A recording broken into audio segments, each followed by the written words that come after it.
జగన్నాథ స్వామి గారిది మంగళ ఆరతి ఆరిపోయింది అనేసి మీ అందరికి తెలిసిందే. ఈ వీడియో చాలా రీల్స్ యూట్యూబ్ షార్ట్స్ లోని వస్తుంది.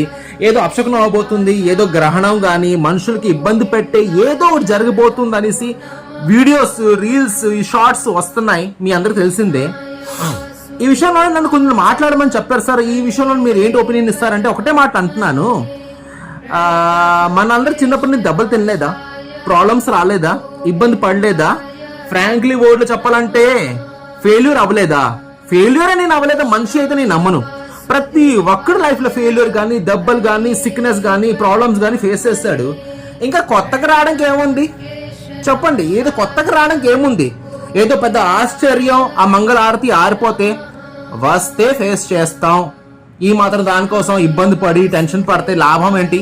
రానివ్వండి, ఆల్రెడీ ఇబ్బంది చాలా ఉన్నాయి కదా, ఇది ఒకటి యాడ్ అవుతుంది వస్తే. Thank you so much.